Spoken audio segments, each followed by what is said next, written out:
everyone, this is Tandy with Living Acts 29 Ministries, and welcome back to our daily Bible reading of the book of Luke this holiday season. Today we're in chapter 23.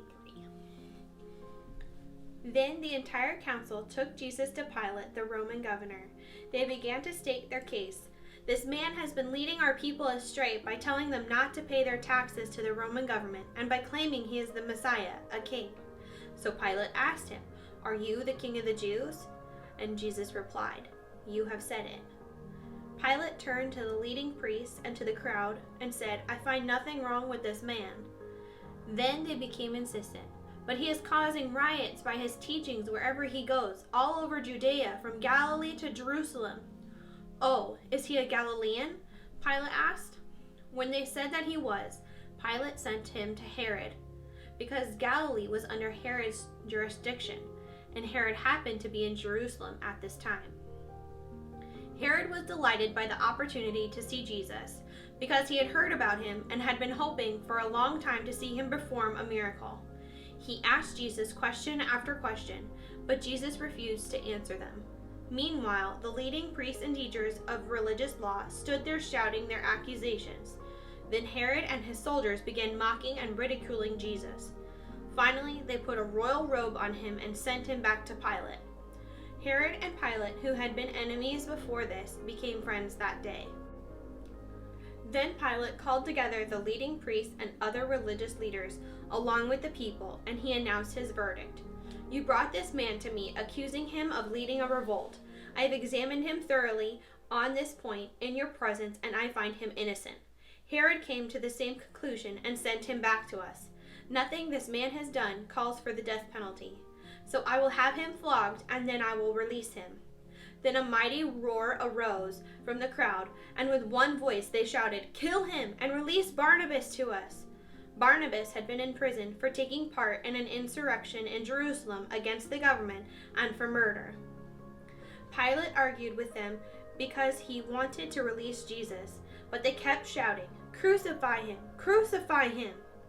And for the third time he demanded, "Why? What crime has he committed? I have found no reason to sentence him to death. So I will have him flogged, and then I will release him." But the mob shouted louder and louder, demanding that Jesus be crucified, and their voices prevailed. So Pilate sentenced Jesus to die as they demanded, and as they requested, he released Barnabas, the man in prison for insurrection and murder. But he turned Jesus over to them to do as they wished. As they led Jesus away, a man named Simon, who was from Cyrene, happened to be coming in from the countryside.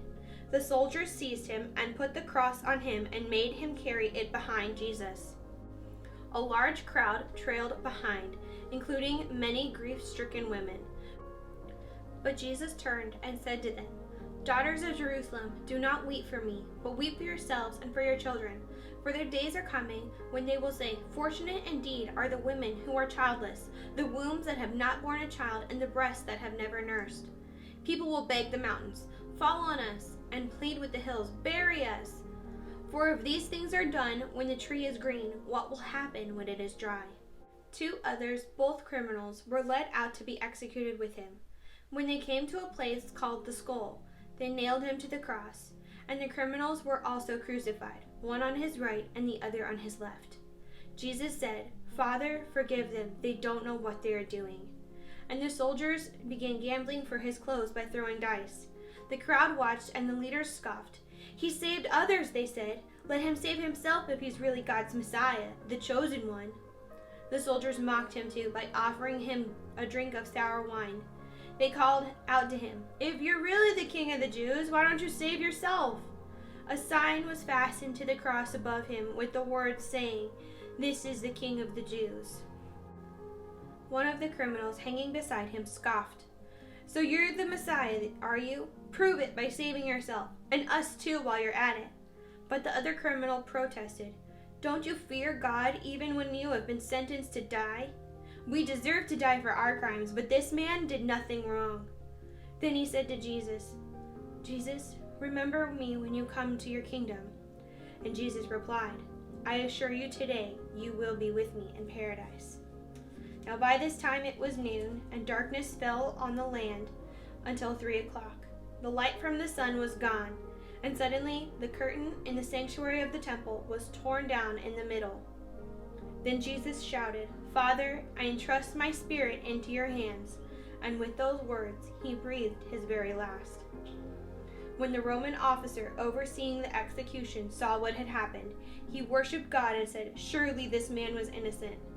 And when all the crowd that had come to see the crucifixion saw what had happened, they went home in deep sorrow.